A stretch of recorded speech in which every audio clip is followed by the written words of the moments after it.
హల్లెలూయా. హల్లెలూయా. ఈ శుభ శుక్రవారాన దినాన యేసయ్య మన కొరకు చేసినటువంటి ఈ సిలువ యాగం జ్ఞాపకం చేసుకుంటూ ఆయన సన్నిధిలో ఆయన్ని ఆరాధించడానికి దేవుడు మనందరినీ కూడా నడిపించున్నారు. అందును బట్టి దేవుడు నామాన్ని స్తుతిస్తూ కృతజ్ఞతాస్తుతులు చెల్లించుకుంటున్నాను. దేవుని సన్నిధికి కూడి వచ్చినటువంటి మీ అందరికీ కూడా నా హృదయపూర్వకమైన వందనాలు తెలియజేస్తున్నాను. అందరికీ వందనాలండి. దేవునికి స్తోత్రం. హల్లెలూయా. హల్లెలూయా. ఆల్రెడీ దైవ సేవకులు తెలియచేశారు గుడ్ ఫ్రైడే అని ఎందుకు వచ్చింది అని. మనలో మన కుటుంబాల్లో ఎవరైనా చనిపోతే మనకు అదేమవుతుంది చెప్పండి? బ్యాడ్ అవుతుంది కదా. యేసయ్య చనిపోయినప్పుడు అసలు బ్యాడ్ ఫ్రైడే అనేసి అని పెట్టాలి. కానీ ఆయన చనిపోవడం బ్యాడే, కానీ మనందరి రక్షణ కొరకు అదేమైంది చెప్పండి? గుడ్ అయిందనమాట. ఆయన చనిపోకపోతే ఏం రాదు, మనకి రక్షణ రాదు, నిత్య జీవం రాదు. కనుక ఇది మనందరి రక్షణ కొరకు గుడ్ ఫ్రైడే అయింది. ఇలాంటి శుభ శుక్రవారం దేవుడు మన జీవితాల్లో అనుగ్రహించి ఉన్నాడు. అందును బట్టి ఎంతైనా దేవునికి కృతజ్ఞతాస్తుతులు చెల్లించవలసినటువంటి వారమై ఉన్నాం. ఈ శుభ శుక్రవారాన సిలువను గురించి, ఆయన చేసినటువంటి త్యాగంను గురించి కొన్ని మాటలు మనము ఆలోచన చేద్దాం.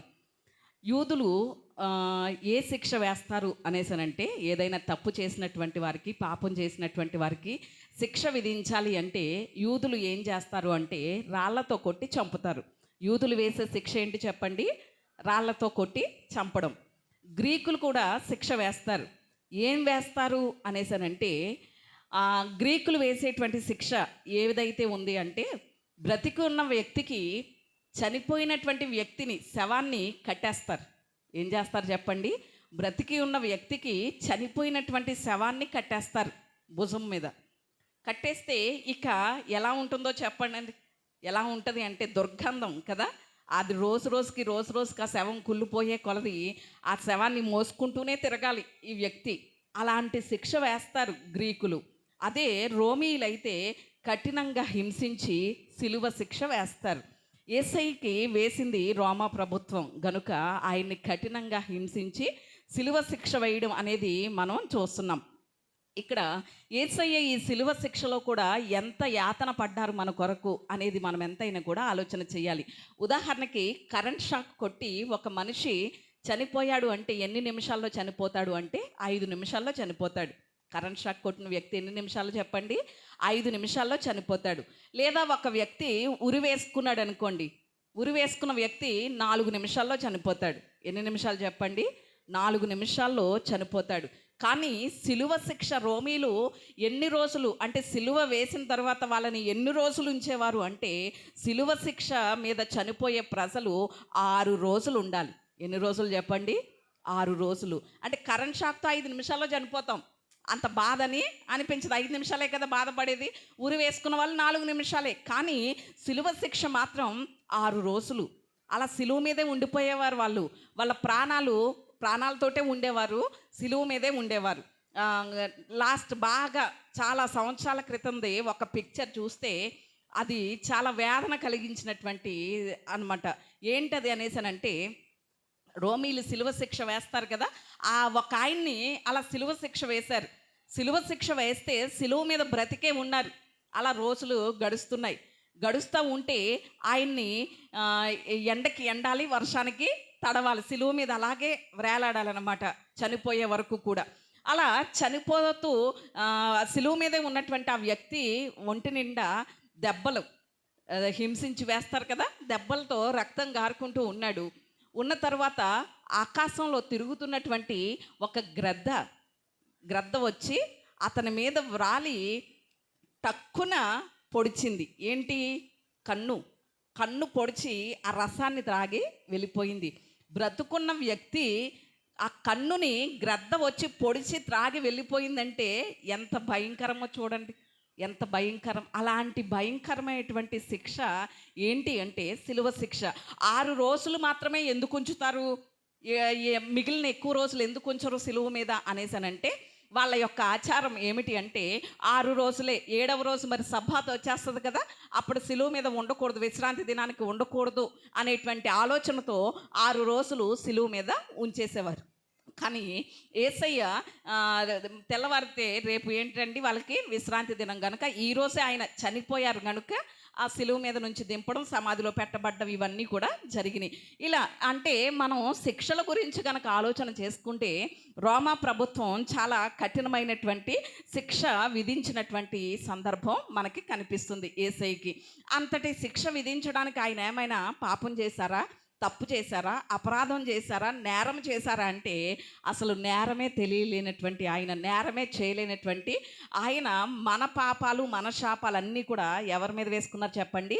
ఆయన భుజాన వేసుకుని మనము పొందవలసినటువంటి శిక్ష ఆయన పొందారు, మనం పొందవలసినటువంటి మరణం ఆయన పొందారు. దేవునికి స్తోత్రం, హల్లెలూయా.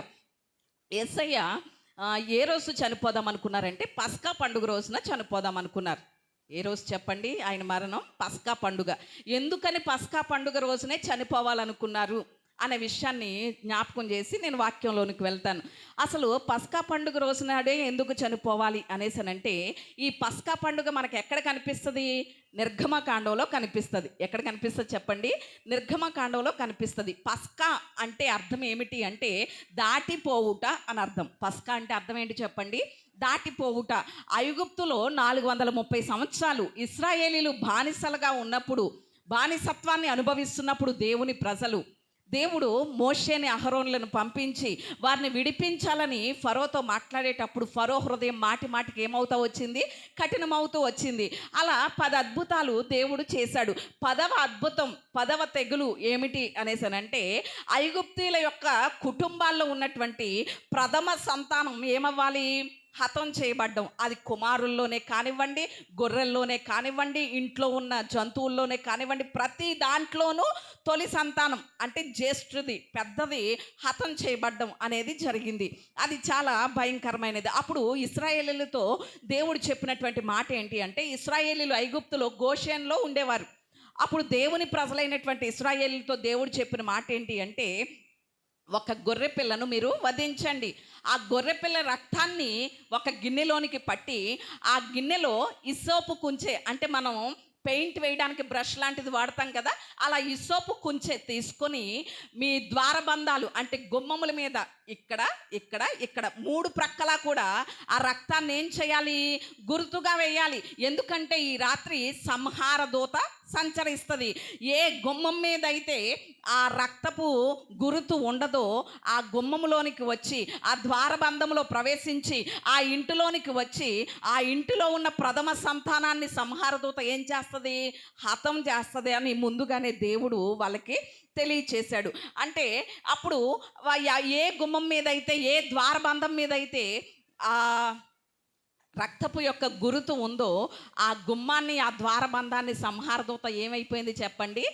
దాటి వెళ్ళిపోయింది. పాస్ ఓవర్ అని అంటారు. దాన్ని పస్కాగా పిలిచారనమాట. దాటి వెళ్ళడం అంటే పాస్ ఓవర్, దాన్ని పస్కా అన్నారు.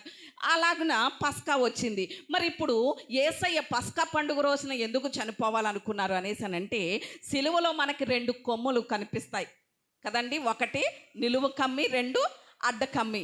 యేసయ్య రక్తం ఆ సిలువ మీద చిందించబడినటువంటి ఆ రక్తం ఇలా ఉంటుంది కదా, ఆ రక్తం పైన ఇక్కడ 3 చోట్ల ఏంటి చెప్పండి? చిందించబడింది. అప్పుడు ఎవరైతే యేసయ్య నాకు కావాలి, యేసయ్యను నేను అంగీకరిస్తున్నాను, యేసయ్యను నేను విశ్వసిస్తున్నాను, యేసయ్యను నేను నమ్ముకున్నాను అని నేను సిలువ వెనక్కి వెళితే ఆ సంహార దూత నిత్య నరకాగ్ని నా నుండి ఏమైపోతుంది చెప్పండి? దాటిపోతుంది. దేవునికి స్తోత్రం. అంటే మనకి నిత్య నాశనం అంటే నిత్య మరణం అనేటువంటి నిత్య నరకాగ్నిలో నుండి మనల్ని తప్పించడానికి పస్కా పశువుగా క్రీస్తు వధించబడ్డారు. ఆయన రక్తం సిలువ మీద చిందించబడింది గనుక ఆ రక్తపు వెనుకకి, సిలువ వెనుకకి వెళ్ళినటువంటి వారందరినీ ఏం దాటి వెళ్ళిపోతుంది చెప్పండి? సంహార దూత దాటిపోతుంది. దేవునికి స్తోత్రం, హల్లెలూయా. అందుకని పస్కా పండుగ రోజున ఆయన చనిపోవాలనుకున్నాడు. అంటే పస్కా పండుగ రోజున పెద్దోడిని పస్కా రక్తం ద్వారా ఎలా అయితే కాపాడగలిగారో ఇశ్రాయేలీలు, వారి కుటుంబంలో ఉన్నటువంటి పెద్దోళ్ళని, జ్యేష్ఠుల్ని ఎలాగైతే ప్రథమ సంతానాన్ని పస్కా పశువు రక్తం ద్వారా కాపాడగలిగారో, అలాగే ఈరోజు ప్రపంచ మానవాళందరినీ కూడా కాపాడడానికి ఆయన పస్కా పశువుగా వధించబడ్డారు. వధించబడి ఆయన సిలువ వెనుకకు వెళ్ళినటువంటి, ఆయన రక్తము చేత కడగబడినటువంటి మనందరినీ ఏమి దాటి వెళ్ళింది అంటే సంహార దూత దాటిపోయింది. దేవునికి స్తోత్రం, హల్లెలూయా. అందుకనే పస్కా పండుగ రోజున ఆయన చనిపోవాలి అనేసి అని అనుకున్నారు. ఇలాంటి పరిస్థితుల్లో యేసయ్య చనిపోవడం అనేది జరిగింది. ఆయన చనిపోతూ ఆయన రక్తాన్ని అంతటినీ కూడా ఏం చేశారు చెప్పండి? మన కొరకు సిలువ మీద చిందించారు, ధారపోశారు. ఈరోజు ఆయన రక్తము ద్వారా మనం పొందుకున్నటువంటి ఆశీర్వాదాలు ఏంటో కొన్ని మాటలు, నాకు టైము తొందరగా ఇమ్మన్నారు కనుక త్వరగానే టైం చూసుకోమన్నారు కనుక 4 మాటలు, చాలా ఉన్నాయి. యేసు రక్తం ద్వారా మనం పొందుకున్నటువంటి ఆశీర్వాదాలు ఏంటో చాలా చాలా ఉన్నాయి, కానీ నేను 4 మాటలే చెప్తాను. 4 మాటలు చెప్పి మనం ప్రార్థన చేసుకుందాం. ఆ 4 మాటలను బట్టి యేసయ్య రక్తం ద్వారా మనం పొందుకున్నటువంటి ఆశీర్వాదాలు మరొక్కసారి మనం జ్ఞాపకం చేసుకుని ఆయన్ని స్తుతిందాం. క్రీస్తు రక్తము ద్వారా మనం పొందుకున్నటువంటి ఆశీర్వాదాలు ఏమిటి అనేసానంటే, మొట్టమొదటిగా చూడండి రండి, క్రీస్తు రక్తం ద్వారా మనం పొందుకున్నటువంటి ఆశీర్వాదాలు అపోస్తలుడైనటువంటి పౌలు గారు కొరింథీయులకు రాసినటువంటి మొదటి పత్రిక 6వ అధ్యాయం 19-20 వచనాలు చదువుకుందాం. 6:19. మీ దేహము దేవుని వలన మీకు అనుగ్రహింపబడి మీలో ఉన్న పరిశుద్ధాత్మకు ఆలయమై ఉన్నదని మీరెరుగరా? మీరు మీ సొత్తు కారు, విలువ పెట్టి కొనబడిన వారు గనుక మీ దేహముతో దేవుని మహిమపరచుడి. దేవునికి స్తోత్రం, హల్లెలూయా. ఇక్కడ మొట్టమొదటిదిగా యేసయ్య చిందించినటువంటి ఆ రక్తము ద్వారా మనం పొందుకున్నది ఏమిటి, మనకు కలిగినది ఏమిటి అని గనక మనం ఆలోచన చేస్తే, క్రీస్తు రక్తం మనలను కొన్నది. దేవునికి స్తోత్రం. ఏం చేసింది చెప్పండి? మనల్ని కొన్నది. ఏం చేసింది? కొన్నది. ఇప్పుడు ఉదాహరణకి మనం ఏమైనా కొనుక్కోవాలి అంటే దానికి వెల చెల్లించాలా, లేకపోతే ఫ్రీగా ఇచ్చేస్తారా? ఫ్రీగా ఇచ్చేస్తున్నారా మీకు మార్కెట్లో, షాపుల్లో? దేనికైనా దానికి తగినటువంటి ధర, వెల ఏం చేయాలి చెప్పండి? చెల్లించాలి. మరి ఇప్పుడు మనల్ని కూడా యేసు రక్తం ఏం చేసింది చెప్పండి? కొనింది. ఇప్పుడు మనం ఎక్కడున్నాము అంటే పాపముల చేత, అపరాధముల చేత చచ్చినటువంటి పరిస్థితుల్లో, అపవాది యొక్క బంధకాల చేత ఉన్నటువంటి మనల్ని యేసు రక్తం ఏం చేసింది చెప్పండి? ఆయన కొరకు మనల్ని కొనుక్కుంది. దేవునికి స్తోత్రం, హల్లెలూయా. ధర చెల్లిస్తే మనం ఏం విడుదల పొందలేం. ఏదైనా డబ్బు చెల్లిస్తే మనం ఏమీ విడిపించబడలేం. కానీ మనం విడిపించబడడానికి తగినటువంటి వెల ఏదైనా ఉంది అంటే, తగినటువంటి ధర ఏదైనా ఉంది అంటే అది ఏమిటి అంటే పరిశుద్ధుడు, నిష్కళంకుడైనటువంటి యేసు రక్తం మాత్రమే. దేవునికి స్తోత్రం, హల్లెలూయా. అందుకనే కొరింథీయులకు రాసినటువంటి మొదటి పత్రిక 7వ అధ్యాయం 23వ వచనంలో కూడా పౌలు గారు రాసినటువంటి ఆ మాటను గనక మనం ఆలోచన చేస్తే, మీరు విలువ పెట్టి కొనబడిన వారు గనుక మనుషులకు దాసులు కాకుడి. దేవునికి స్తోత్రం, హల్లెలూయా. మీరు ఒకప్పుడు రక్తం చేత కొనబడలేదు. క్రీస్తు రక్తం మీ కొరకు చిందించబడకపోతే అప్పుడు మీరు దాసులుగా ఉన్నారు, దాస్యత్వంలో ఉన్నారు. ఇశ్రాయేలీయులు ఎలాగైతే ఐగుప్తు బానిసత్వంలో ఉన్నారో అలాగే మీరు లోకం అనేటువంటి దాస్యపు కాడి క్రింద చిక్కుకున్నారో ఒకప్పుడు. కానీ ఆ లోకం అనేటువంటి అపవాది యొక్క బంధకాలనేటువంటి ఆ దాస్యపు కాడి క్రింద నుండి యేసయ్య అమూల్యమైనటువంటి ఆయన రక్తాన్ని చిందించి వెలగా దాన్ని పెట్టి ఆయన రక్తము ద్వారా మనల్ని ఏం చేశాడు చెప్పండి? కొనుక్కున్నాడు. ఒక దాసుడు విడిపించబడాలి అంటే మనకి నిర్గమకాండం, లేవియకాండంలో తెలుసు కదా, దాసుడికి విడుదల కలగాలంటే ఏం చేయాలి? ఖచ్చితంగా ఒక దాసునికి ఇంతని వెల చెల్లించాలి. మనము కూడా దాసులమే, దాస్యత్వంలో ఉన్నవారమే. కానీ మనకి కూడా ఆయన వెల చెల్లించాడు. వెల చెల్లించబడింది ఏమిటి అంటే క్రీస్తు రక్తం. దేవునికి స్తోత్రం, హల్లెలూయా. ఒకరోజు ఒక అబ్బాయికి వాళ్ళ డాడీ చాలా ఇష్టంగా ఒక ఆట వస్తువు కొనుక్కొచ్చారటండి. కొనుక్కొస్తే ఆ అబ్బాయి చాలా ఇష్టంగా, ప్రేమగా ఆ వస్తువుని చూసుకుంటూ ఉండేవాడట. చూసుకుంటూ ఉంటే కొద్ది రోజులైన తర్వాత ఆ వస్తువు ఇంట్లో మిస్ అయిందట. అయ్యో, ఏది నా ఆట వస్తువు అనేసి అని అనుకున్నాడట. సర్లే మిస్ అయ్యింది అనుకుని ఊరుకున్నాడు. ఒకరోజు తన తండ్రితో బజార్కి వెళ్ళాడు, మార్కెట్కి వెళ్ళాడు. వెళ్తే ఒక షాపులో తన ఆట వస్తువుని చూశాడట. చూసి షాప్ దగ్గరికి వెళ్ళాడట. ఇది నా ఆట వస్తువు, ఇక్కడికి ఎందుకు వచ్చింది, ఎలా వచ్చింది అనేసానంటే ఇది నాకు కావాలి అని అడిగాడట. అప్పుడు షాప్ ఆయన అన్నాడట, ఇది నీకు ఇవ్వాలి అంటే ఖచ్చితంగా నువ్వేం చెల్లించాలి, ధర చెల్లించాలి, ఒక 200 రూపాయలు తీసుకురా, అప్పుడు నీకు ఇస్తాను అన్నారట షాప్ ఆయన. వెంటనే వెళ్ళి తన తండ్రి దగ్గరికి వెళ్ళి ఒక 200 రూపాయలు తీసుకుని ఆ ఆట వస్తువుకి ధర చెల్లించి తీసుకున్నాడట. తీసుకుని ఆ వస్తువుతో చెప్తున్నాడట, ఆట వస్తువుతో చెప్తున్నాడట, అబ్బాయి ఏమనో తెలుసా, మొదట నువ్వు నా దానివి, మరలా నేను ఇప్పుడు ఇంకా నీకేం చెల్లించాను, కొంత ధర చెల్లించాను, కొంత ధనాన్ని చెల్లించాను, కనుక ఇప్పుడు ఇంకా మరింతగా నా దానివి అనేసి నా ఆట వస్తువుతో అబ్బాయి చెప్పాడట. ఈరోజు మనము కూడా దేవుని చేత సృజించబడ్డాం, దేవుని చేత సృష్టించబడ్డాం గనుక మొదట మనం ఆయన వారమే, ఆయన పిల్లలమే. కానీ ఈ లోకపు శక్తుల చేత, లోకపు యొక్క బానిసత్వంలో చిక్కుపడిపోయినటువంటి మనలను మరలా ఆయన ఏం చేశాడు, ఆయన రక్తం అనే వెల చెల్లించి మరలా కొనుక్కున్నాడు. కాబట్టి మనం ఆయన సొత్తు. దేవునికి స్తోత్రం, హల్లెలూయా. మరి ఈరోజు ఆయన రక్తము ద్వారా మనం కొనబడ్డాం అనే విషయాన్ని ఎంతవరకు మనం అవగాహన కలిగి ఉన్నాం, పరిశీలన చేసుకుంటున్నాం అనేది ఎంతైనా ఆలోచన చేయాలి. రెండవ విషయాన్ని కూడా మనం ఆలోచన చేద్దాం. ఆయన రక్తం మనల్ని ఏం చేసింది, ఆయన రక్తం ద్వారా మనం ఏం పొందుకున్నాం అంటే, ఒకటి ఆయన రక్తం మనల్ని ఏం చేసింది చెప్పండి, కొన్నది.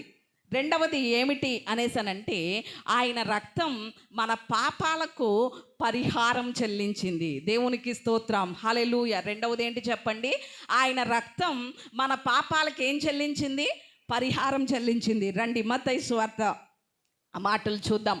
మత్తయి సువార్త 26వ అధ్యాయం 28వ వచనం చదువుకుందాం. 26, 28.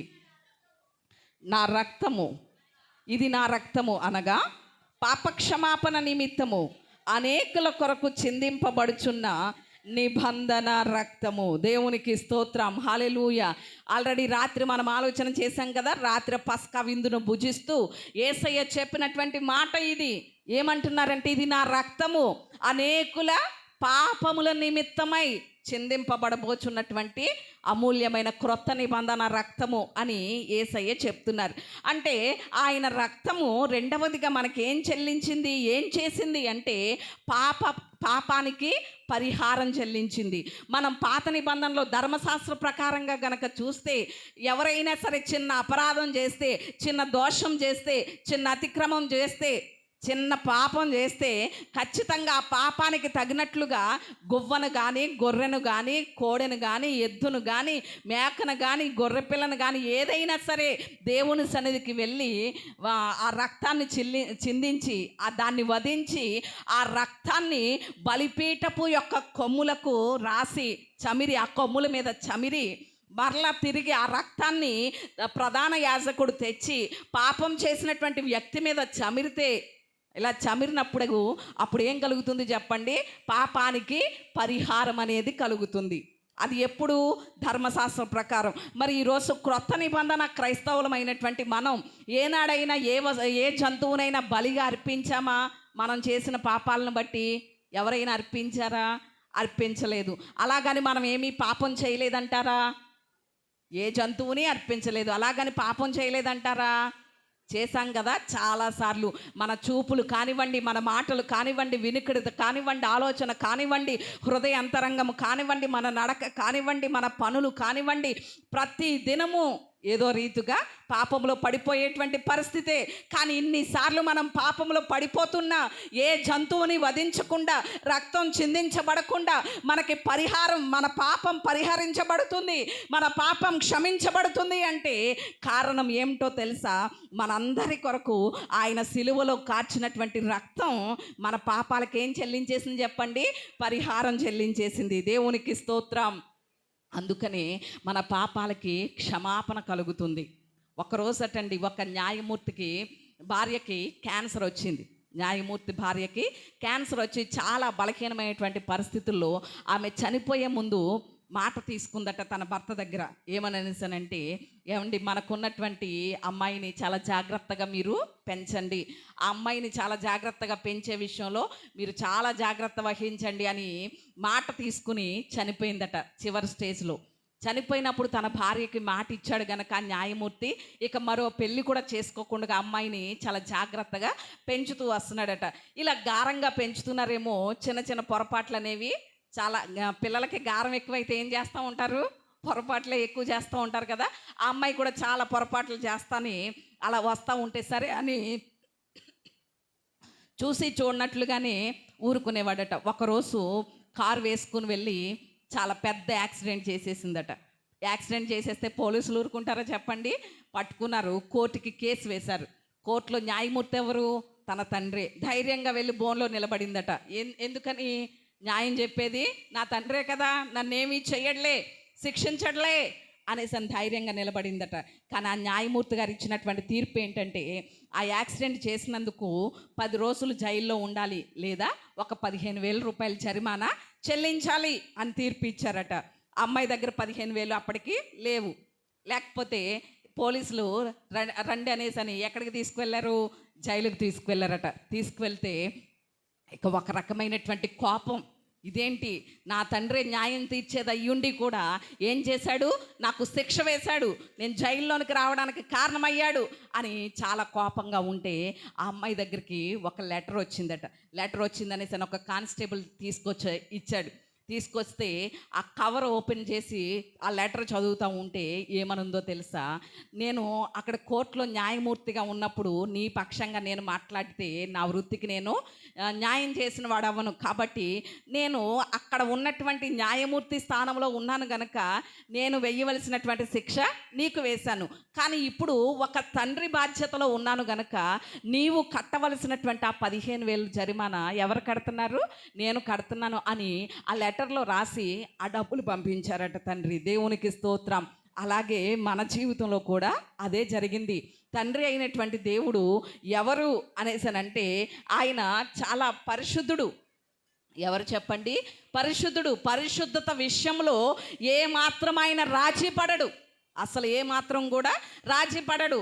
అందుకనే కదా ఆయన దూతల్ని, దేవదూతలను సైతం ఏం చేశాడు? గెంటేశాడు. పరిశుద్ధత విషయంలో ఏ మాత్రం కూడా ఆయన రాజీ పడ్డు. మనవాడే కదా అని సర్దుకుపోయే రకం కాదు తండ్రి అయిన దేవుడు. పరిశుద్ధత విషయంలో రోషం కలిగిన దేవుడు. అందుకని దేవదూతలను గెంటేశాడు. నోవాహు తరాన్ని ఏం చేశాడు? నాశనం చేసేశాడు. సొదొమ గొమొరాలని నాశనం చేసేశాడు. కడకే తన పోలికలో తన స్వరూపంలో చేసుకుని ప్రతి దినము స్నేహం సహవాసం చేస్తున్నటువంటి ఆదాము అవ్వల్ని కూడా ఎక్కడి నుంచి గెంటేశాడు? ఏదైనా తోటలో నుండి గెంటేశాడు. తండ్రి అయినటువంటి దేవుడు పరిశుద్ధత విషయంలో రాజీ పడడు. కానీ అలాగే ఎంతైతే పరిశుద్ధత కలిగిన వాడో, ఎంతైతే రోషం కలిగిన దేవుడో, అంతా ఏంటి చెప్పండి? ప్రేమ కలిగిన దేవుడు. అంతా ఏంటి చెప్పండి? ప్రేమ కలిగిన దేవుడు. కనుక ఆయన మన మీద ఉన్నటువంటి ప్రేమతో మన పాపాలను పరిహారం చేయడం కొరకు తన ప్రియకుమారుడైనటువంటి యేసయ్యను మన కొరకు అర్పించేశాడు. దేవునికి స్తోత్రం. అంటే యేసయ్యని సిలువలో ఏం చేశాడు? యేసయ్యను కూడా వదిలేశాడు. 4వ మాట ఏంటి చెప్పండి? సిలువలో యేసయ్య పలికిన 4వ మాట ఏంటి? నా దేవా, నా దేవా, నన్నెందుకు చెయ్యి విడిచితివి అంటే కుమారుని యొక్క చెయ్యి తండ్రి విడిచిపెట్టేశాడు. ఎందుకు విడిచిపెట్టేశాడో తెలుసా? మన పాపాలన్నీ ఎవరి మీద మోపబడ్డాయి? యేసయ్య మీద మోపబడ్డాయి. మన శాపాలన్నీ ఎవరి మీద మోపబడ్డాయి? యేసయ్య మీద మోపబడ్డాయి. కాబట్టి ఆయన పాపిగా మారాడు, శాపముగా మారాడు. గనక పాపి అనేది కుమారుడైనా కూడా తండ్రి ఏం చేయడు చెప్పండి? ఒప్పుకోడు. గనక యేసయ్యని సిలువలో తండ్రి విడిచిపెట్టేశాడు. ఆయన శరీరంలో, అంటే ఆ న్యాయమూర్తి ఎలాగైతే కూతురికి శిక్ష విధించాడో, ఇప్పుడు తండ్రి అయినటువంటి దేవుడు కూడా మన పాపాలకి శిక్ష ఎక్కడ విధించాడో తెలుసా? యేసయ్య శరీరానికి శిక్ష విధించి ఆయన రక్తము ద్వారా మన పాపాలకి పరిహారం చెల్లించాడు. దేవునికి స్తోత్రం. హల్లెలూయా. మరి ఈరోజు మన పాపాలకి పరిహారం చెందించబడింది. ఆయన రక్తం ద్వారా మన పాపాలకి పరిహారం కలుగుతుంది. అనేటువంటి స్పృహ కలిగి ఆయనకి కృతజ్ఞత కలిగి జీవించేటువంటి జీవితాలు కలిగి ఉన్నామా లేదా అనేది ఎంతైనా కూడా మనం పరిశీలన చేసుకోవాలి. మూడో మాట కూడా చూద్దాం రండి. క్రీస్తు అర్పించినటువంటి చిందించినటువంటి రక్తము ద్వారా మనకేం కలిగింది? మొదటి క్రీస్తు రక్తం ఏం చేసింది చెప్పండి? మనల్ని కొన్నది, వెల చెల్లించింది. రెండవది ఏంటి చెప్పండి? మన పాపాలకు పరిహారం చెల్లించింది. మూడవది క్రీస్తు రక్తం ఏం చేసింది అనేసి కనుక మనం ఆలోచన చేస్తే దేవునితో సంబంధం ఏర్పరిచింది. దేవునికి స్తోత్రం, హల్లెలూయా. మూడవది ఏం చేసింది చెప్పండి? తండ్రి అయినటువంటి దేవునితో మనకి సంబంధాన్ని ఏర్పాటు చేసింది. రండి ఒకసారి ఆ మాట చదువుకుందాం. అపోస్తులైనటువంటి పౌలు గారు కొలస్సీలకు రాసినటువంటి పత్రిక మొదటి అధ్యాయం 14వ వచనం. మొదటి అధ్యాయం 14వ వచనం. ఆ కుమారుని యందు మనకు విమోచనము అనగా పాప క్షమాపణ కలుగుతుంది. 13 చదవండి ఒకసారి.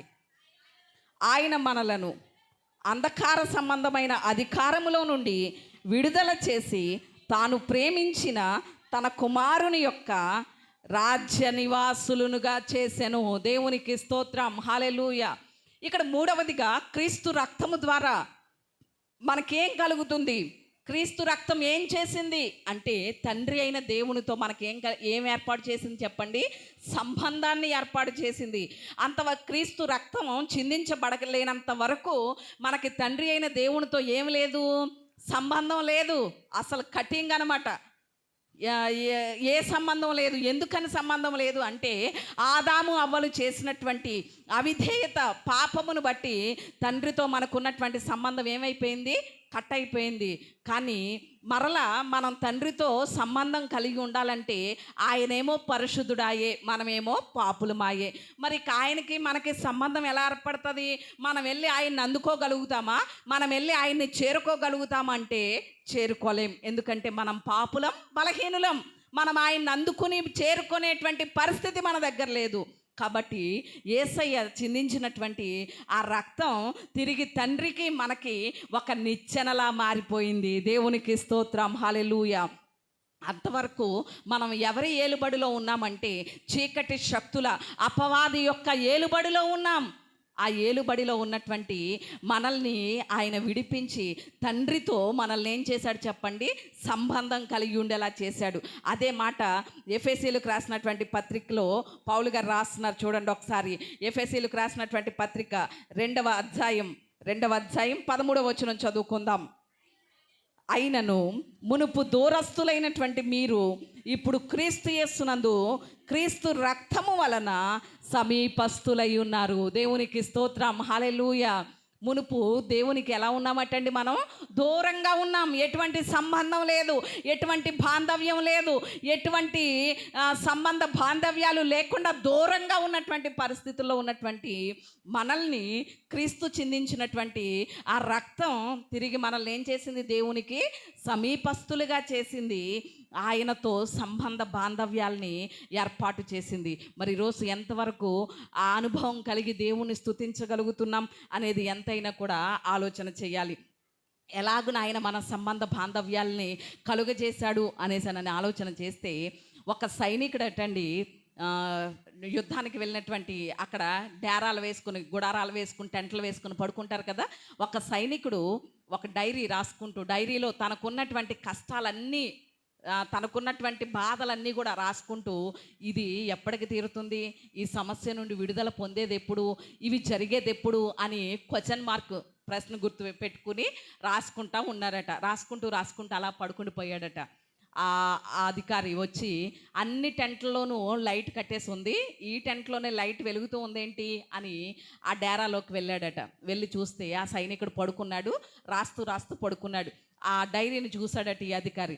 చూసేసరికి అక్కడ ఏమున్నాయి అనేసి అంటే తనకున్నటువంటి సమస్యలన్నీ రాసి క్వశ్చన్ మార్క్ పెట్టుకున్నాడు కదా, అవన్నీ చదివాడట. అప్పుడు ఆ క్రింద అధికారి ఏం చేశాడు అనేసానంటే ఇవన్నీ తీరేది ఎప్పుడు అనేసాను గనక అని రాసున్న దగ్గర ఏం చేశాడంటే అధికారి అతని యొక్క కింద అతని యొక్క సంతకం పెట్టి ముద్ర వేసి ఇక ఈ సమస్యలన్నీ తీరిపోతాయని రాసి వెళ్ళాడట. దేవునికి స్తోత్రం. అధికారి యొక్క సంతకం వేసి ఏం చేశాడు చెప్పండి? సంతకం పెట్టి ముద్ర వేసి వెళ్ళాడు. అంటే అధికారి యొక్క సంతకం పెట్టబడి ముద్ర వేయబడింది అంటే అవి తీరకుండా ఉంటాయా? ఇక తీరకుండా ఉండే ప్రసక్తే లేదు కదా. అలాగే 2000 సంవత్సరాల క్రితం కూడా అదే జరిగింది. మన పాపాల చిట్ట, మన శాపాల చిట్ట అంతా కూడా దేవుని దగ్గర రాయబడి ఉంది. రాయబడినటువంటి ఆ పాపాల దగ్గర, శాపాల దగ్గర క్రింద సంతకం ఎవరు చేశారు అంటే మన ప్రభు అయినటువంటి యేసయ్య సంతకం చేసి మనకి రావలసినటువంటి శిక్ష ఆయన భరించారు. దేవునికి స్తోత్రం. ఆయన భరించడం ద్వారా తండ్రితో మనకేం ఏర్పడింది చెప్పండి? సంబంధ బాంధవ్యాలు అనేవి ఏర్పడడం జరిగింది. 4వ మాట కూడా మనం ఆలోచన చేసి మన మాటలు ముగించుకుందాం. క్రీస్తు రక్తం మొట్టమొదటిగా మనలను కొనుక్కుంది. రెండవది ఏం చేసింది చెప్పండి? మన పాపాలకు పరిహారం చెల్లించింది. మూడవదిగా ఏం చేసింది? తండ్రితో సంబంధాన్ని ఏర్పాటు చేసింది. 4వదిగా ఏం చేసింది అనేసానంటే క్రీస్తు రక్తం మనకి జయ జీవితం ఇచ్చింది. దేవునికి స్తోత్రం. ఏమిచ్చింది చెప్పండి? క్రీస్తు రక్తము ద్వారానే జయ జీవితం. రండి ఆ మాటలు చదువుకుందాం మనం. ప్రకటన గ్రంథం 12వ అధ్యాయం. ప్రకటన గ్రంథం 12వ అధ్యాయం 11వ వచనం చదువుకుందాం. 12-11. వారు గొర్రెపిల్ల రక్తమును బట్టి తామిచ్చిన సాక్ష్యమును బట్టి వానిని జయించి ఉన్నారు కానీ మరణము వరకు తమ ప్రాణములను ప్రేమించిన వారు కాదు. దేవునికి స్తోత్రం. హల్లెలూయా. ఇక్కడ రాయబడినటువంటి మాటలు ఏమిటి అనేసనంటే గొర్రెపిల్ల రక్తమును బట్టి వారు ఏం చేశారట? జయించారట. ఏం జయించారు అనేసానంటే మనం ఆల్రెడీ మనం ఇందాక ధ్యానం చేసుకున్నాం. మనం జీవించేది ఎక్కడ అంటే లోకంలో జీవిస్తున్నాం. ఈ దుష్ట లోకంలో జీవిస్తున్నాం గనుక, ఈ పాప శరీరంలో జీవిస్తున్నాం గనుక మనకు అనుక్షణము ఏమి ఎదురవుతూ ఉంటాయి? శరీరాశ ఎదురవుతుంది, నేత్రాశ ఎదురవుతుంది, జీవపు డంబం ఎదురవుతానే ఉంటుంది. ప్రతి క్షణము శోధన ఎదురవుతానే ఉంటుంది, టెంప్టేషన్ ఎదురవుతానే ఉంటుంది. ఎదురైనటువంటి ప్రతి దాన్ని కూడా మనం దేన్ని బట్టి జయించగలుగుతాము అంటే క్రీస్తు రక్తము ద్వారానే జయించగలుగుతాం. దేవునికి స్తోత్రం. హల్లెలూయా. దేని ద్వారా జయం చెప్పండి? క్రీస్తు రక్తము ద్వారానే. క్రీస్తు రక్తము ద్వారానే మనం జయించగలుగుతాం. అంటే యేసయ్య చిందించినటువంటి ఆ రక్తము ద్వారా ఈరోజు మన జయ జీవితాన్ని పొందుకోగలుగుతాం. జయ జీవితాన్ని పొందుకుంటూ దేవుని రాజ్య వారసులుగా మనం చేయబడ్డాం. దీనంతటికీ కారణం ఏమిటి అనేసనంటే యేసయ్య మన కొరకు చిందించినటువంటి ఆ రక్తమే. ఆ రక్తమే. ఈ మాయలోకంలో మనకి చాలామందికి కొన్ని తెలియవు. అపవాది వేసేటువంటి ఉచ్చులు, అపవాది వేసేటువంటి ఎర్రలు చాలామందికి తెలియదు, పడిపోతూ ఉంటారు. కానీ ఎప్పటికప్పుడు క్రీస్తు రక్తము మనకేమిస్తుంది చెప్పండి? జయ జీవితం అనేది ఇస్తూ ఉంటుంది. ఆయన రక్త దారుల క్రిందకి మనం వచ్చినప్పుడు. ఇలాగే ఒక రోజట మాయలోకం తెలియదు కదా, ఒక దోమ పిల్ల ఎగురుతూ ఉంటే చప్పట్లు కొడుతూ నన్ను ఆహ్వానిస్తున్నారు అనేసి తన తండ్రితో చెప్పిందట. దోమ పిల్ల ఎవరితో చెప్పింది చెప్పండి? నేను ఎగురుతూ ఉంటే నాకు ఇప్పుడిప్పుడే ఎగరడం నేర్చుకుంటున్నాను కదా, అందుకని వాళ్ళు చప్పట్లు కొడుతూ మనుషులు నన్ను ఆహ్వానిస్తున్నారు డాడీ అని వాళ్ళ డాడీతో చెప్పిందట. అప్పుడు ఆ తండ్రి అన్నాడట, ఎవరి తండ్రి? దోమ తండ్రి. దోమ తండ్రి అన్నాడట దోమ పిల్లతో, నువ్వు అలా కాదమ్మా, ఈ మాయలోకం సంగతి నీకు తెలీదు, దుష్టలోకం ఇది. వాళ్ళు చప్పట్లు కొడుతూ నిన్ను ఆహ్వానించడం కాదు, నిన్ను కొట్టి చప్పట్ల మధ్యలో చంపేద్దామని చూస్తున్నారు అని చెప్పాడట. అలాగే ఈరోజు కూడా శత్రువు వేసేటువంటి పన్నాగాలు మనకి తెలీదు. చాలాసార్లు మనల్ని పడగొట్టాలని, నిత్య నాశనానికి తీసుకువెళ్ళాలని ఎన్నో రీతులుగా లోకపు యొక్క ఆశలు చూపించి, లోకపు యొక్క ఎరలు చూపించి, లోకపు ఆశలను మన మీద రుద్దుతూ చాలాసార్లు అపవాది మనల్ని కూడా ఏం చేశాడు చెప్పండి? శోధిస్తున్నటువంటి పరిస్థితులే. కానీ మనం క్రీస్తు రక్తము ద్వారానే ఏం పొందుకోగలుగుతాం చెప్పండి? జయ జీవితం అనేది పొందుకోగలుగుతాం. మరి ఈరోజు ఎంతవరకు ఆయన రక్తము ద్వారా మనం జయ జీవితం పొందుకోగలుగుతున్నాం అనేది ఎంతైనా ఆలోచన చేయాలి. క్రీస్తు రక్తము ద్వారా మనం పొందుకున్నవి ఏంటి చెప్పండి? మొట్టమొదటిగా క్రీస్తు రక్తం మనల్ని కొనుక్కుంది, మన కోసం మనల్ని కొన్నది, ధర చెల్లించింది. రెండవది ఏంటి చెప్పండి? మన పాపానికి పరిహారం చెల్లించింది. మూడవది దేవునితో సంబంధాన్ని ఏర్పాటు చేసింది. నాలుగవది ఏంటి చెప్పండి? క్రీస్తు రక్తము మనకి జయ జీవితాన్ని ఇస్తుంది. మరి మీరు అనుకోవచ్చు, ఎప్పుడో 2000 సంవత్సరాల క్రితం చిందించాడు కదండి యేసయ్య రక్తం, ఇప్పటికీ నాకు జయ జీవితం ఇస్తుందా? నా ఆత్మీయ పరుగులో ఇప్పటికీ నన్ను కాపాడుతూనే వస్తుందా? ఇప్పటికీ నాకు జయం అనుగ్రహిస్తానే వస్తుందా? ఎప్పుడో 2000 సంవత్సరాల క్రితం చిందించబడిన రక్తం కదండి అనేసని అనుకోవచ్చు. కానీ ఒక్క విషయం చెప్పండి, ఎప్పుడో 2000 సంవత్సరాల క్రితం చిందించబడిన రక్తమైనా ఇప్పటికీ అది ఎలా ఉంది అంటే సజీవంగానే ఉంది. దేవునికి స్తోత్రం. ఎలా ఉంది చెప్పండి? సజీవంగానే ఉంది. ఉదాహరణకి మనకి ఏదైనా బలహీనత కలిగింది, జ్వరమే వచ్చింది అనుకుందాం. జ్వరం వచ్చినప్పుడు మనకి జ్వరం వచ్చిన తర్వాత కనిపెట్టేటువంటి ట్యాబ్లెట్ వాడతామా? జ్వరం రాకముందే మనకి ఎప్పుడో కనిపెట్టబడిన ట్యాబ్లెట్ వాడతామా? మీరు ఏం వేసుకుంటున్నారో సమాధానం చెప్పట్లేదు. మీకు జ్వరం వచ్చాక సైన్సిస్ట్ దగ్గరికి వెళ్ళి నాకు జ్వరం వచ్చిందండి, ట్యాబ్లెట్ కనిపెట్టండి అని చెప్పి వాళ్ళు కనిపెట్టిన తర్వాత ట్యాబ్లెట్ వాడతారా? లేకపోతే ఎప్పుడో జ్వరం కోసం కనిపెట్టబడినటువంటి ట్యాబ్లెట్ వాడతారా? ఎప్పుడో కనిపెట్టబడిన ట్యాబ్లెట్ వాడతారు కదా ఇప్పుడు జ్వరం వచ్చినా. మరి అలాగే క్రీస్తు రక్తం ఎప్పుడో చిందించబడినా కూడా ఇప్పటి వరకు ఎలా ఉంది? సజీవంగానే ఉంది. మనకి జయ జీవితాన్ని అనుగ్రహిస్తుంది. ఎప్పటికప్పుడు మన పాపాలని కడుగుతుంది. ఎప్పటికప్పుడు మనకి తోడుగా ఉండి మనల్ని నడిపిస్తుంది. అలాగే మరి ఈరోజు ఆయన రక్తం క్రిందకు వచ్చి ఆయన ద్వారా మనం కొనబడ్డాం. ఆయన రక్తము ద్వారా పాప పరిహారాన్ని పొందుకున్నాం. ఆయన రక్తము ద్వారా తండ్రితో సంబంధాన్ని కలిగి ఉన్నాం. ఆయన రక్తము ద్వారా జయ జీవితాన్ని పొందుకుంటున్నాం అనే విషయాన్ని మనం ఎంతైనా కూడా అవగాహన చేసుకుని మరింతగా క్రీస్తు మన కొరకు చేసినటువంటి బలియాగాన్ని జ్ఞాపకం చేసుకుంటూ, క్రీస్తు మన కొరకు చేసినటువంటి ఆ బలియాగాన్ని బట్టి కృతజ్ఞత కలిగి ఆయన కొరకు జీవించేటువంటి జీవితాలు కలిగి ఉండడం అది మన జీవితాలకు ఎంతో ఆశీర్వాదకరం. అట్టి కృప దేవుడు మనందరికీ దయచేయును గాక. ఆమేన్. అందరం కూడా